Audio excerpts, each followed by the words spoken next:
Hello, and welcome to the latest update on the Dreis and Krump mechanical press brake. Made a little bit of progress on it. Spent the money, ordered some parts.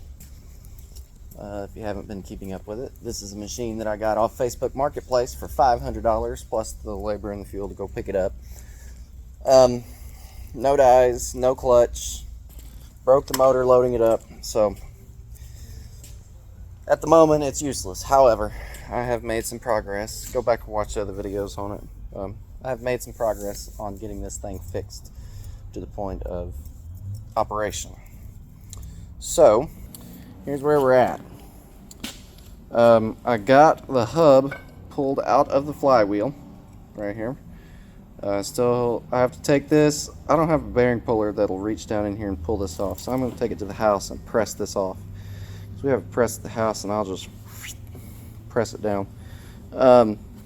This ring here, which is covered in grease, I don't particularly want to pick it up at the moment, but this ring here bolts up right here in those 6 bolts. So what I did is these bolts, these pull holes right here are 5/8 thread, and they go all the way through. So I ran those long studs through and got it to break free, and it pulled the shaft out of the flywheel, which is fine. So now the flywheel is separated by itself, and they're gonna get that off so I can have that shaft back. So I'm not going to need that when I put the pneumatic clutch on. And this is the bearing that came off the backside that mounts in that hole. Let's see, I went ahead and cut off the old foot bar, got it out of the way, the bracket for that, pulled the old pneumatic actuator off. That hole right there is where the brake was for that big flywheel drum brake right there. So now I've got, oh, and the pedal came in for the solenoid. The pedal and the solenoid came in. So this is an Amazon special right here. This is a 120 volt pedal, momentary switch. This is a normally closed air solenoid for 110, 120.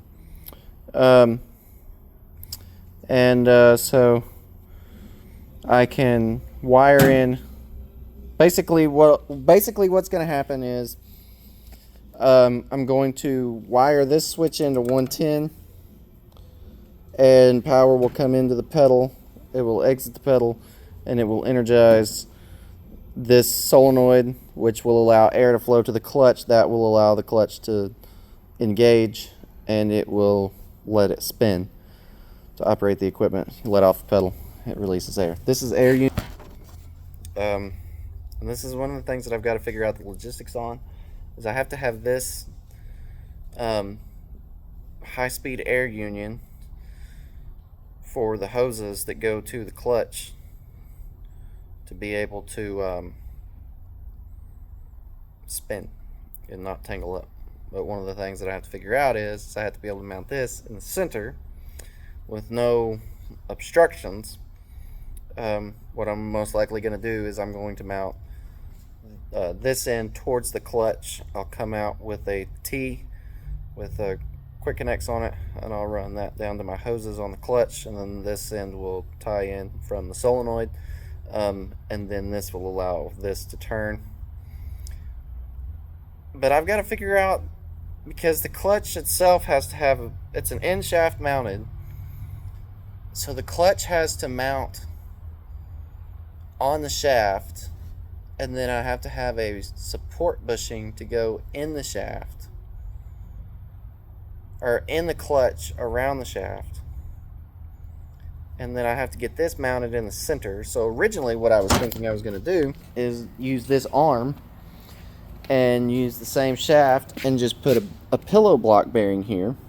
I mean, I have pillow block bearings that came off the machine if I don't want to if I want to try them instead of going and buying a new one. But the problem with that is I can't mount the air union if I have this shaft in the way going through it. The main thing is it has the biggest obstacle is the air union has to be able to spin with the clutch, because the clutch is going to turn. One end of the clutch will turn with the flywheel or the sheave, whichever one I do, and the other end of the clutch will turn whenever it's engaged. The entire thing is going to turn.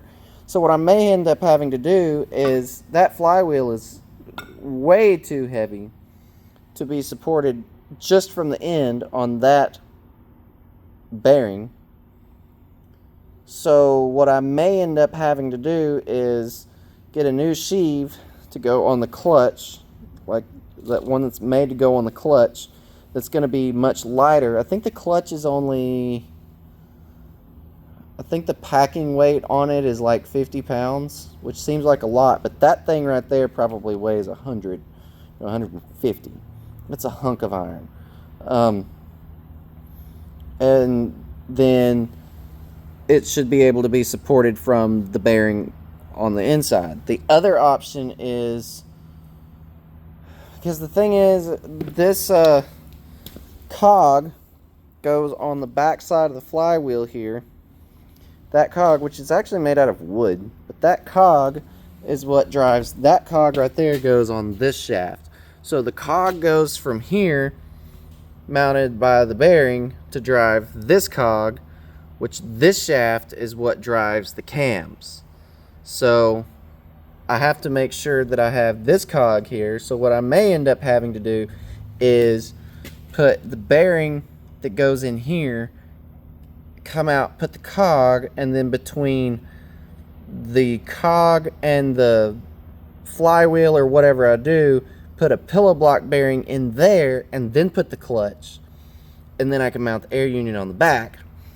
I'll just have to adjust where the motor mounts on here to compensate for that, because like I said, the thing is I have to be able to support this, and it's not going to be enough support with just this bearing on the end. So that may be what I wind up having to do, is put that bearing here, then the cog with a keeper to hold it in place, which this shaft is keyed. So this key right here on the very end was the key that went to that big flywheel brake drum. This key right here is the one that goes to the cog, and then the one on the end, I don't think it has one on the other end. Yeah, it doesn't. So if I can get that bearing sits right here, you can tell where that shaft is worn. It's worn pretty bad, but I don't think it's bad enough to justify replacing it. That bearing will sit about here. The sprocket will sit, or that cog will sit about here. And then I have enough room, hopefully, to be able to put, which there is a spacer plate. That spacer plate right there beside that cog went against the flywheel, between the flywheel and the cog. So I may can put that spacer plate, put the cog here, the spacer plate, and then put a pillow block bearing in here, and then come out after that and mount. I may honestly can modify that to be able to run the clutch. I doubt it, but we're going to see. Whatever I do for my belt drive on the clutch, then I can put the clutch, and I'll cut this shaft down to length for however long I need it, so it doesn't stick out too far. I think the last video that I did, I know I didn't have this apart, and I don't even think I had the pulleys off of these motors yet, but that's what we're looking at for this part. What I was originally thinking is seeing if I can make an adapter plate to mount on this flywheel for the clutch. I don't know if that's going to work. I don't know. That's a heavy sucker, and if it's not perfectly balanced, it's going to show. So we're going to see. I don't know how that's going to shake out, but I did get the sheave off of the old motor. It's right here. It was a chore. So the way these work is this is keyed to the shaft on the motor, and then there's a keyway that goes from here to the sheave, and this is compression. So you put that in there, you put these 3 bolts in there, it sucks it up, it compresses down on the shaft. So this is a smaller shaft diameter than my new motor is. So I've got a couple of options. I'm going to see if I can get this with made for an 1 3/8" shaft. I put a caliper on the shaft over there. It's 1 3/8. So I'm gonna see if I can get this for this sheave in an 1 3/8 shaft, which it doesn't technically have to have a keyway on it because it has a good bit of friction. When you suck these down, it's got a good bit of friction on it to hold it. The other option is take this to my friend's got a machine shop and see if he'll mill it out to 1 3/8. And then I can use this sheave with that motor. The other option is, which I'm not going to do this until I have the clutch in hand to know what I'm going to do with the clutch, because the other issue is I've got to get this to match the same belt for what's going on the clutch. The problem is I need the same sized sheaves on everything, because when I figured the RPM rating and everything for this, which is what they spec the clutch for, it was going with the same size. So the sheave that Nexen makes for the clutch is a 9-inch. That is a 10-inch, or yeah, I think it's a 10-inch sheave that's on the flywheel. So it's not gonna, no, it may be more than that, actually. Maybe, I don't remember. But anyway, you get the point. So everything's got to be matched before I can get too crazy with getting parts and everything to make this work. I've just got to have all the parts in hand. The clutch shipped from St. Louis, and it was shipped FedEx. However, FedEx handed it off to USPS. So I hate USPS for package delivery. It absolutely sucks. Not much I can do about it. It is what it is. But now I've been checking USPS tracking on it. I managed to get the tracking to convert over to USPS, and now the tracking on USPS says that it will be delivered on Saturday.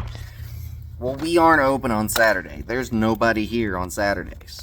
So that's a problem. So they'll have to reschedule a delivery for Monday, which is when they'll be open again. I'm trying to get tools collected up here so that I can leave for the day. This is kind of my end of day routine now. Let's go through and make these videos about this thing. These 2 batteries are charged. I'm the world's worst about charging batteries. I will drain every battery on my truck before I realize that I should probably take the time to plug some in. Anyway. So yeah, that's what we're looking at on the brake press now.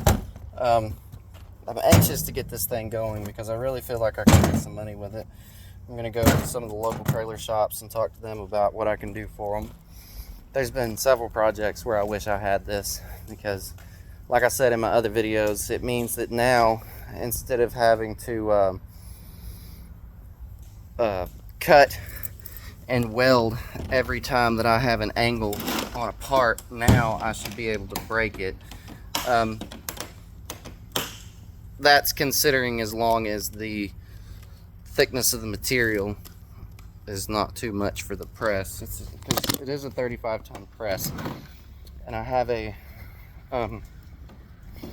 tonnage chart, and that tells me how many tons you need for bends, but it's pretty limiting. I've looked at the other thing that I have is a price on dies. So I have looked at dies to get an idea on how much they are, and the biggest thing is freight. I can get the dies for about $1,000. I could get a set of dies for about $1,000. That's with, I believe, an 1.5 inch opening, I think is what it was 1.5 inch. And shipping is $1,000 to $1,100, and that's like, oh wow, you know, hey, that's pretty high. So to pay $1,000 for $1,000 set of dies just to have them shipped is pretty ridiculous in my opinion. The company that was quoting it for me, so I never got a price from Right Way Brake Dies. Unfortunately, as far as I know, he's still working on the price. I'm sure it got moved to the back of his pile, which is fine. I'm not in a big hurry for him anyway. I don't even have an operational press, so I'm not going to buy dies until I have a press that works, because my money is better spent on buying parts to make it operate than it is on the dies at this moment. And I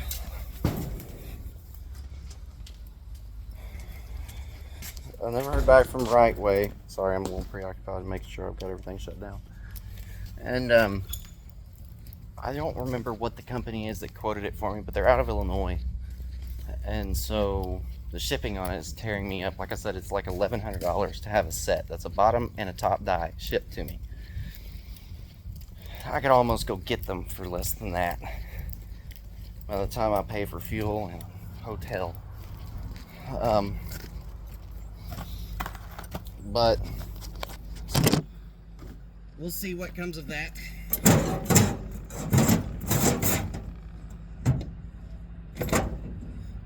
And hopefully I'll have this thing up and running in the near future. I've sunk some money into this thing. I really need it to be operational to make me some money back, recoup some funds. It's been slow for me in my shop lately because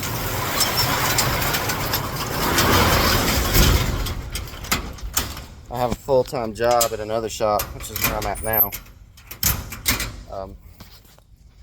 I'm general manager, so I can bring it up here and work on it. And it's actually going to go in this shop anyway, so